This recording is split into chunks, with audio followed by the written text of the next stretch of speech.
Assalamualaikum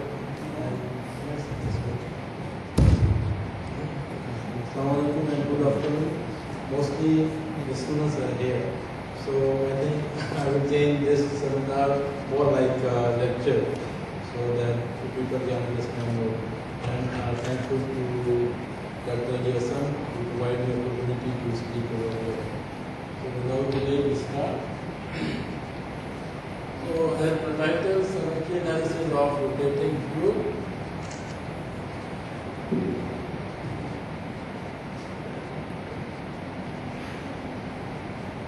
First we go for the abstract.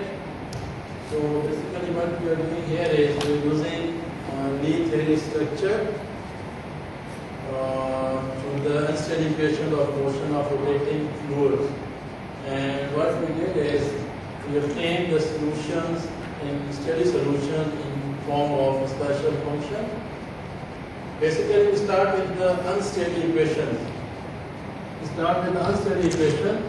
And we find the solutions for the steady state. So beginning we have time, but first we obtain the solution for the steady state without time. And then we show also that how we can generate infinite number of time-dependent solutions while 3 arbitrary functions of time. So it means that we have a freedom. So it means that we can have infinite number of solutions. But we have to see that which solutions are physically possible or which solution have physical significance. That we have to think about it also. So the algebra we obtain here is provide us a mechanism to search for other solutions since characters inferred from the basic equation. It means that we have the solution of the basic equations, we have the freedom with us, we have infinite number of solutions. What we have to do is by choosing this arbitrary function in such a way that we can have some special solution which have some physical meanings. Okay, so now why we need to do this? The thing is that perturbation techniques, this is the technique the people normally use, people from physics or engineering, they use this kind of techniques to solve the problem. It's very easy. You have a problem, you go for simulation or you do the perturbation technique, you can find the solution. That is also a solution. But we have to see whether that solution, how much important that solution is. That we have to see. So here, this limitation, there are some limitations for perturbation methods. What are the limitations? Actually, what we do in perturbation, we do is all this perturbation technique is based on small or large parameters. So what we do is at least one unknown must be expressed in a series of small parameters. That is the basic thing what we do in perturbation. Now, it is not necessary that every non-linear differential equation has this kind of structure that we can find this small parameter for our perturbation.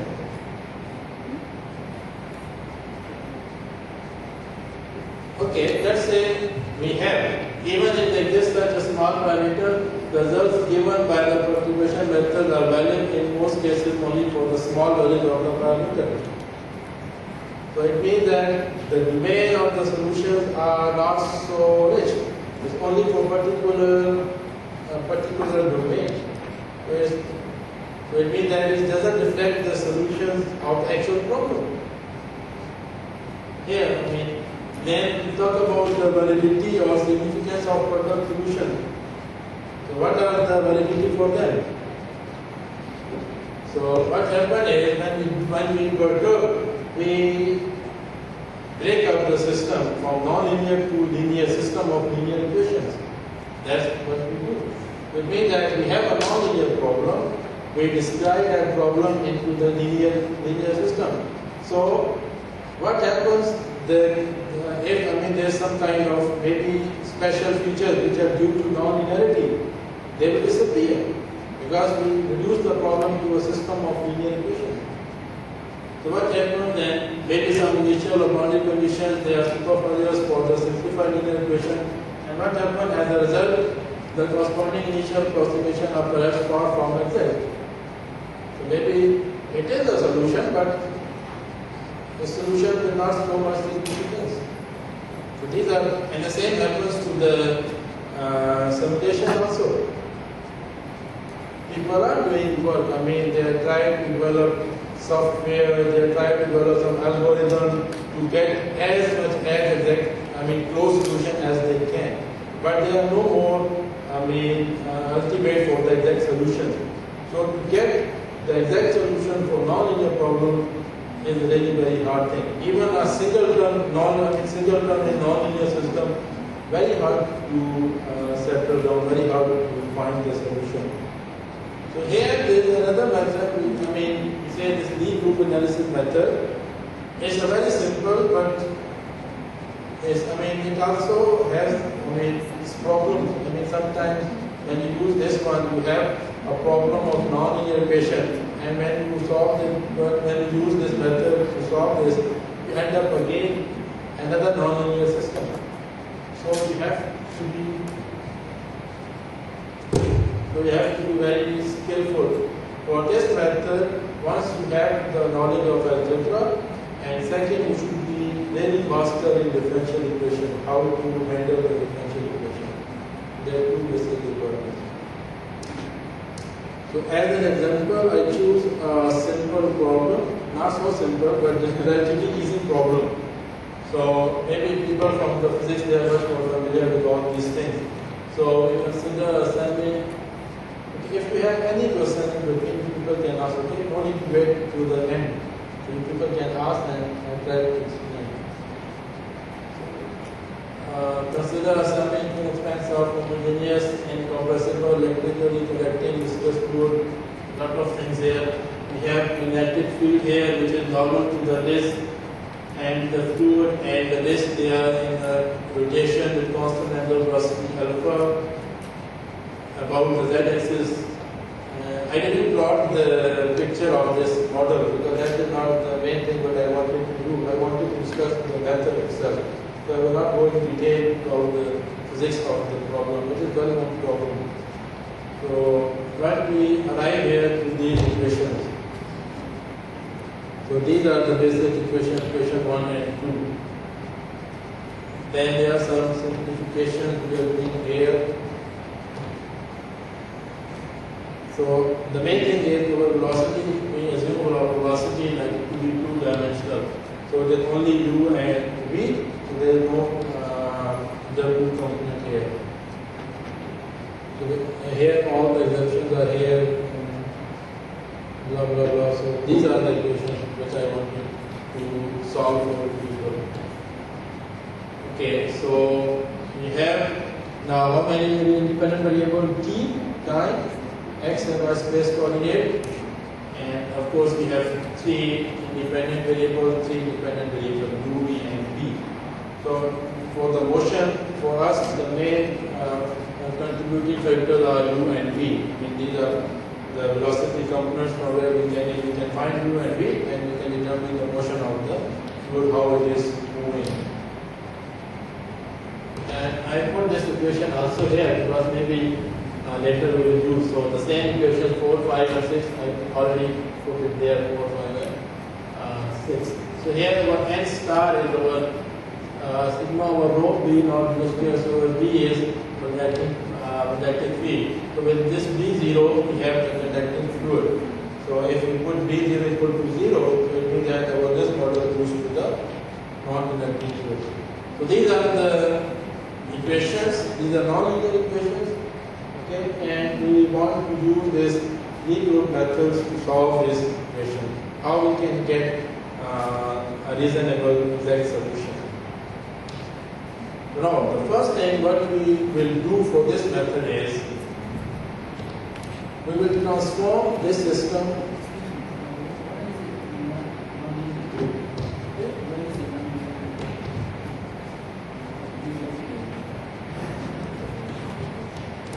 even one term creates so much problem, but we have system, we have two equations with non-linear terms.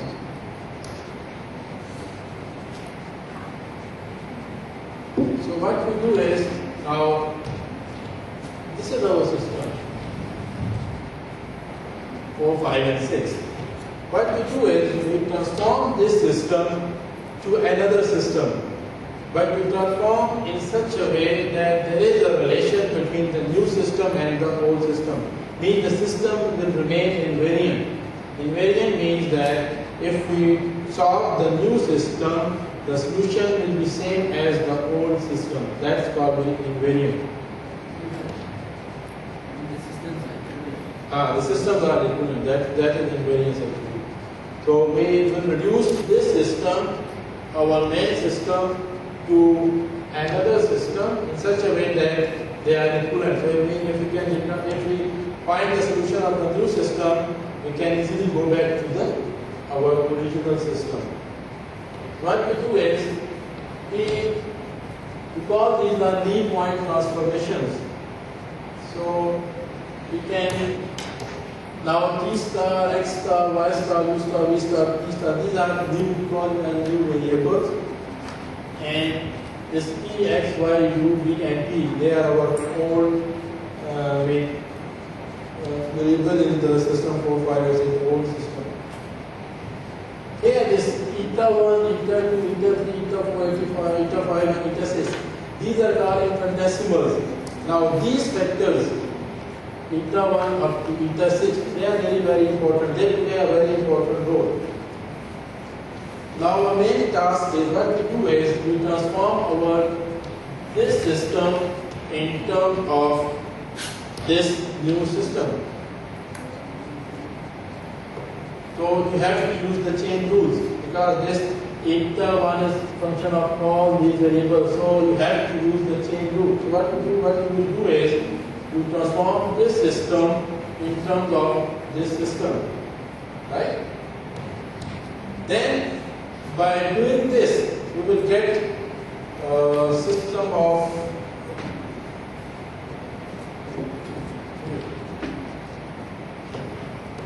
so we will get a new system by solving our linear PDE system, usually called the determinant system. So converting this system in terms of this new variables leads to this over-determined linear PDEs, and when you solve this linear, this one, it's not necessarily it's linear, it could be non-linear also. If you go for non-linear, the problem will be much more difficult. But here, for classical case, we use the non-linear PDEs. But for non-classical case, the same thing goes to, we reduce to non-linear over-determined system. So for this system, when we solve this system, what we will get? We will get the values of these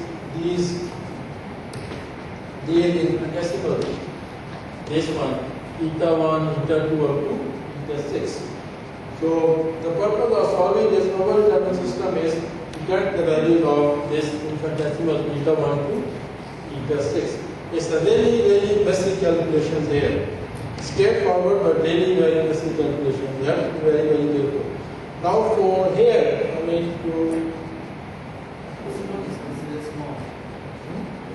yeah, it's small. No, it's different. Because epsilon, we have a variation. If you want to get, there are two methods in this. One is classical, one is non-classical. The non-classical one, in which we don't put distinction for this epsilon also.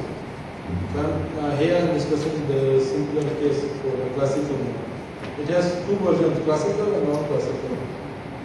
And even the non-classical one, here because of this assumption we get linear PDEs.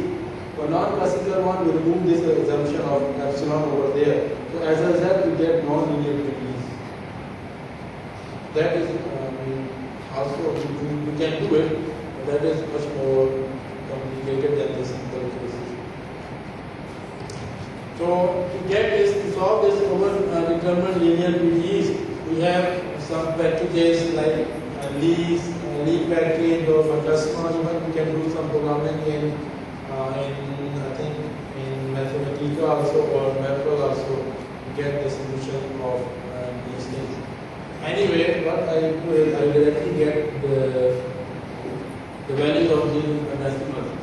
So now it is eta 1 is equal to alpha, eta 2 is gamma y plus f of t, eta 3 is minus gamma h plus g of t. Now you can see here is alpha, gamma, these are all arbitrary parameters. Then you have this eta 4, eta 5 and eta 6. So in this you have alpha and gamma, these are arbitrary parameters, and this g, f and j, f and g, these are your arbitrary parameters of time. So these functions give you the freedom to choose actually. So now how we can get from these infinitesimals the Lie algebra of the equations?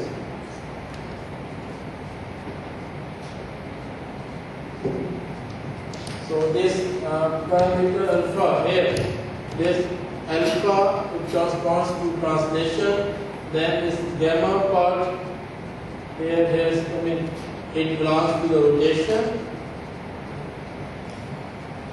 Now we can write the infinitesimal operator in this form. So here you have eta 1 partial by partial t, eta 2 partial by partial x. So basically this will give you the generator of the Lie algebra. How we get the generator of the Lie algebra? For example, if you want to get by setting the study parameter equal to 1, while other parameters and arbitrary function are equal to 0, the operator associated with each of the arbitrary function in 8, this is your 8. Is obtained by setting other arbitrary function and all parameters vertically equal to 0. So let's if gi 1 to 5 be the generator associated with the arbitrary parameter and arbitrary functions. For example, you want to get this g1. How do you get this g1? G1 is partial by partial t. So what you have to do is, what you will do? You will come up over here. Here you put alpha is equal to 1 in all this eta 1, eta 2, eta 3, eta 4, eta 5. The rest, all other parameters and function equal to 0. So it means that you only left with eta is equal to 1. Here you can take any constant. You can put alpha is equal to a also. You can put anything, not necessarily equal to 1. You can put any constant. So for simplicity, I put alpha is equal, a is equal to 1. So here we have eta 1 is equal to 1. There is no alpha here, so eta 2 is 0 because we already said that you put gamma and f of t equal to 0. So here eta 3 is equal to 0. Here there is no alpha here, so this is 0, this is 0, no alpha here, so this is 0. So only eta 1 which is equal to 1, only that left. So how to get g1? Now we come over here, we put here, this is 0, 0, 0, 0, 0, and only 1 is here. So this will come over g1. So g1 is equal to partial by partial t. That is your g1.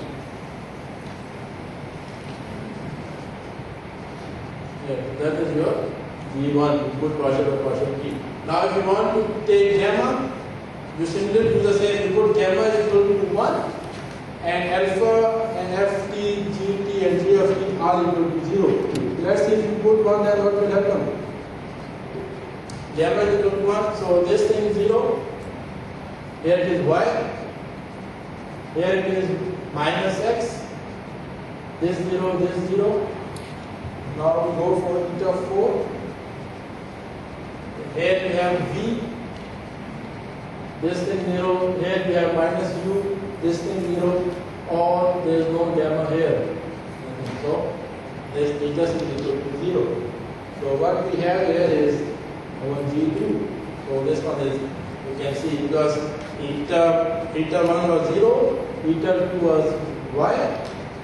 Partial by partial x, eta 3 was minus x, eta 4 only v, and so in this way we can get. So this one simple g1, g2, but this g3 and g4 they are little. g5 is simple because we have to put alpha, gamma, f and g all equal to 0, so we get to this g of 5. Now all these G1 up to G5, they will generate a linear algebra. We can find the commutator table and we can compute this one G1 to G5. So you will see this is your linear algebra. Now, because we have arbitrary function, so it will generate infinite dimensional linear algebra. Now, if you go back, our system is 3 dimensional, right? 1 plus 2. So we need 2-dimensional subalgebra or subgroup to reduce the system from PDEs to ODE. It means that we have to apply 2-dimensional linear algebra to convert that system 4, 5, 6 to the ODE system. What we do is we convert our PDEs, partial differential equation system, by using these generators to the ordinary differential equation system. Sometimes what happens is that if you have non-linear PDE, when you apply it after the reduction, you will again get a non-linear ODE. Then you have to again solve this non-linear ODE. What actually happens is that we simplify our PDE, system of partial differential equation, to the system of ordinary differential equation. So at least much easier as compared to the original problem. So here you see, it will not happen like if your system is non-linear, you reduce to a system of linear. No. If your system is non-linear, it happens, most of the time it happens that your linear system of non-linear PDEs, by using this algebra structure, reduces to the system of non-linear ODE. This is the only difference. You can get ODE system. That means that much easier as compared to the ordinary differential equation. But if you are smart enough, you can look and you can try to solve this PDEs with the ODE system. You can use some techniques. Now what happens here is, you will see here again.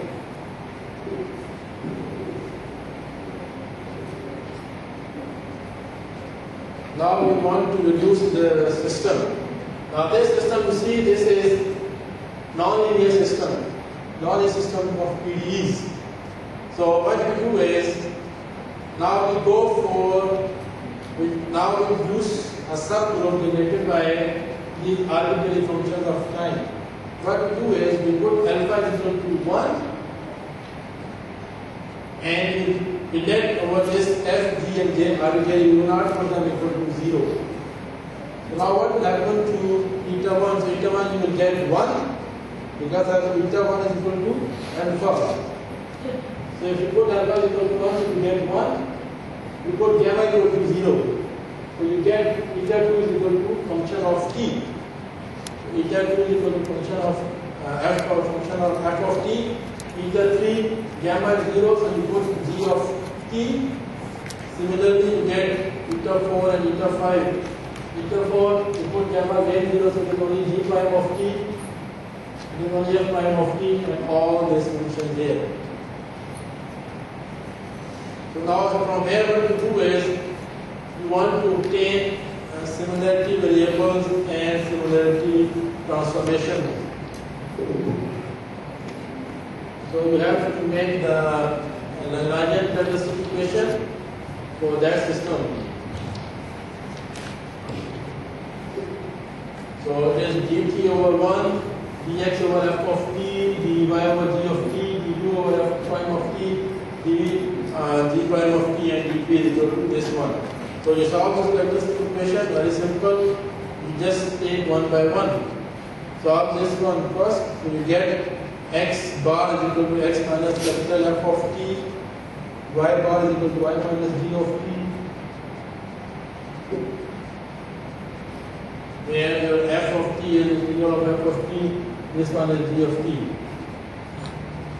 So these are your, this is for independent variable, okay, x bar, y bar. Before we have independent variable t, x and y, now t is gone, we have only x bar and y bar, and here similarly for u1 you can solve the same by using that characteristic equation over there, equation 10. So you can take this one to this one also, so you get that for u, v, and e. This one. So now you have everything with you. You have your new variables in terms of the old variable. These are for independent variable, and here your dependent variables, new independent variables in terms of the old dependent variable. So now what you can do is you can use this 11 and 12 to reduce that system 4, 5, and 6. See what happens. You get 13, 14, and 15, and the problem is still there. Non-linear terms are coming. What we do in perturbation? When we apply perturbation, we will never get non-linear equation. We always get a system of linear equations. Here, what happens actually?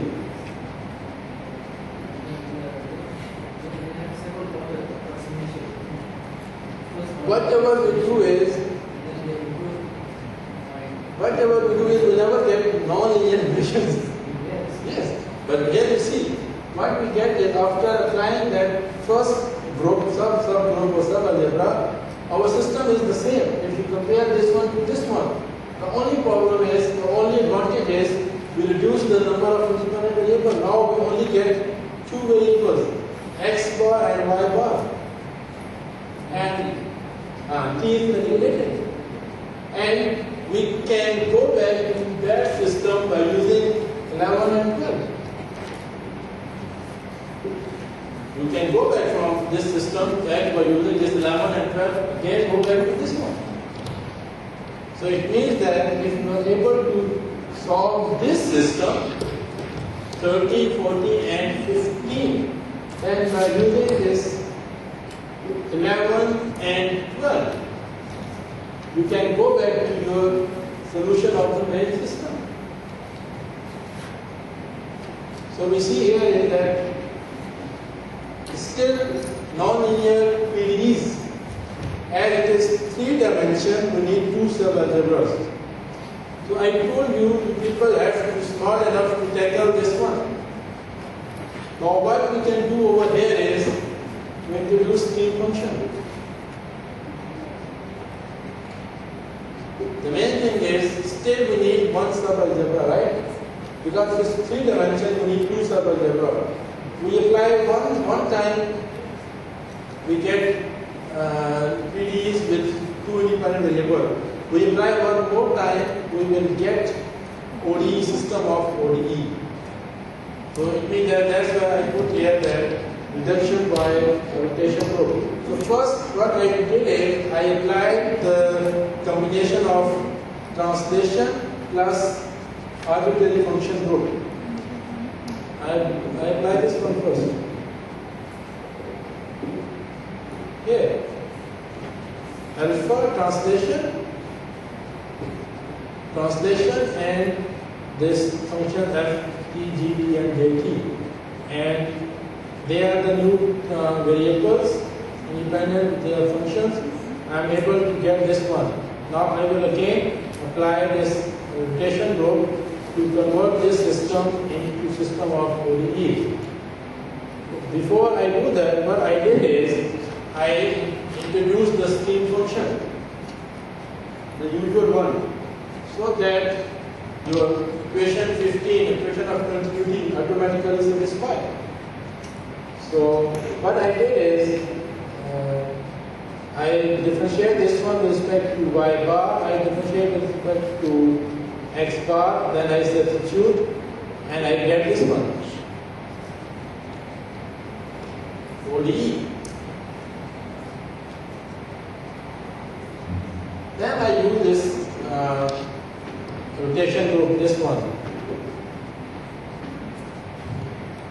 x bar, this one. So corresponding to this system, I have this characteristic equations, and now my new variables, they are this variable. This is my independent variable, this is my independent function. I can reduce by equation 17.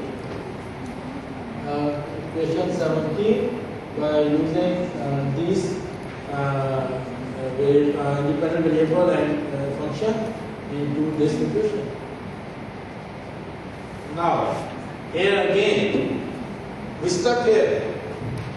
Now this is not nonlinear, but it's a high order ODE equation. No scheme for solve this one. So I spent, I think, around 1 month to figure out how to do this one, just to solve this equation. Fourth order, but there is no mathematics. See here, it is a x here, here it is a xi, nothing here, no independent variable here. Then this is df1 also here, here. You see, no pattern. I mean, how to this one. So finally I end up with this substitution. It's a very simple substitution, but it takes almost 1 month to figure out this one.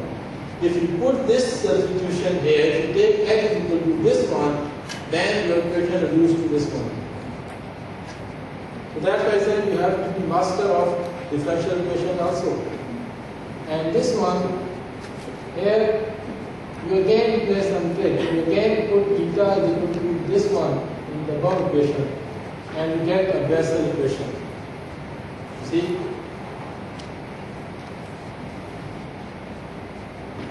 And then you get Bessel equation, you get it because it's already reduced to the well-known equation. And you get this solution, that's what things are. And if you want this one, then this part, you take it to 0 to make sure that the solution is bounded. Now we have to go back because we want to find the solution of this equation. What we have to do is, we have to integrate this one. Here we will just give some definition. We will integrate this h1 and you divide this xi on both sides to get psi. F of xi on this function.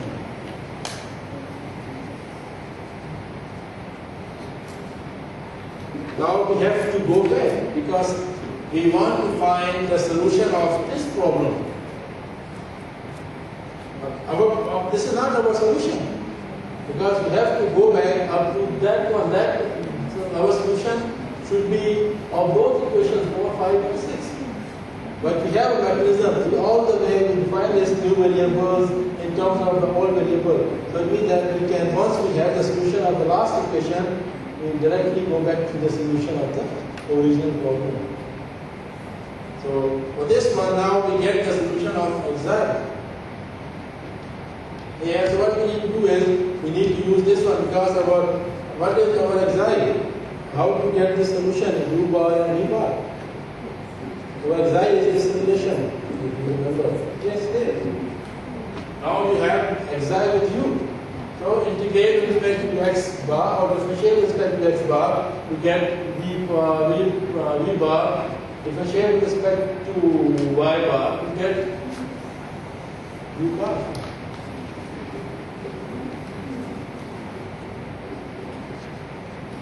So we get this solution u bar, v bar of this problem. And if you want to find the solution of the original problem, then we have substitution here.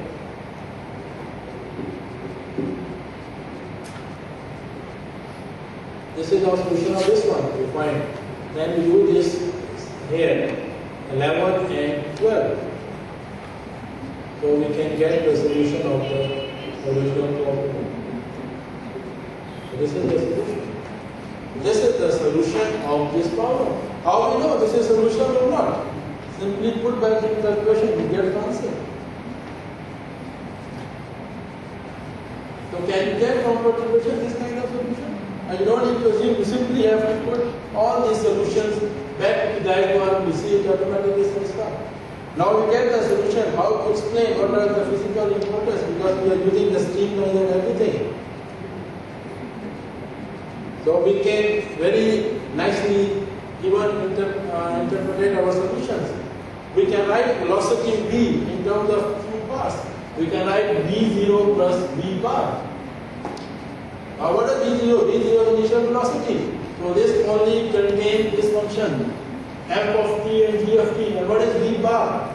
V bar is our solution of this system.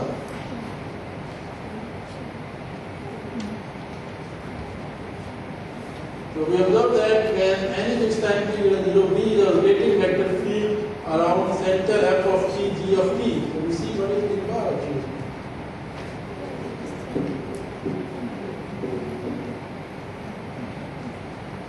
Because this xi is your what? Your xi is x square plus, this is the circle, s square and this all these things.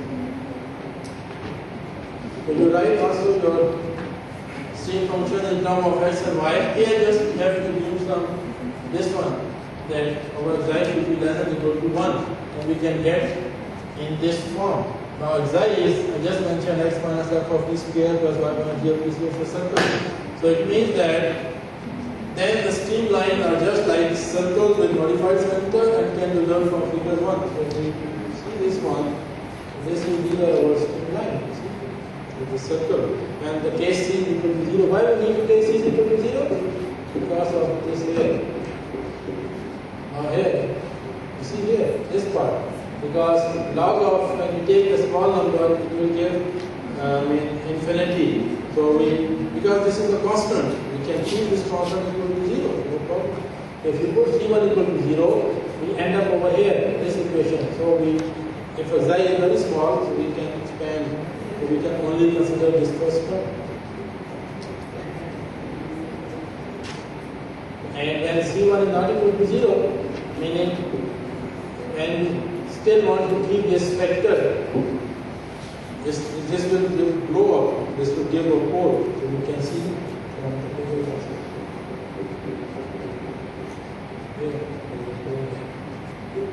So we discuss, all the possible cases. These are the final reports.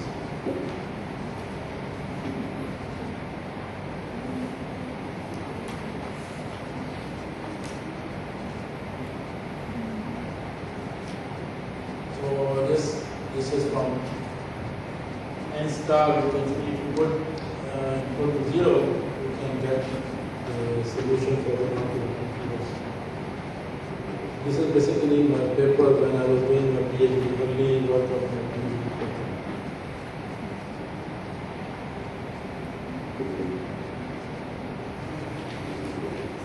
This is just simple, not so simple, but we have to use some kind of technique. Here, for example, I use after when we reach here.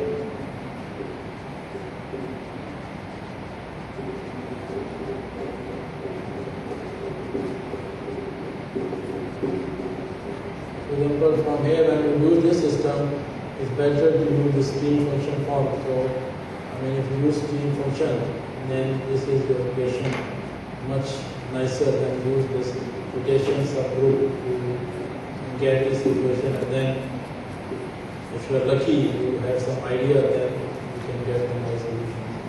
So here what I did is I only choose one set, okay? For this algebra, I want to mention here.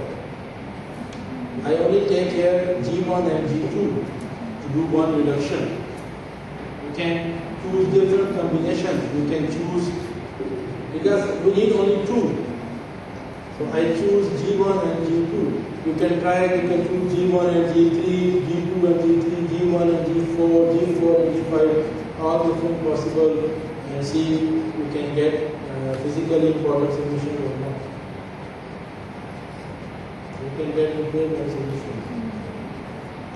So, and here we have some rules also, that how we can choose this.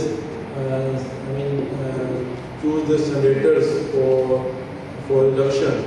It has to be solvable algebra. If it is a solvable algebra, then you guarantee that you will reduce the system to one lesser dimension.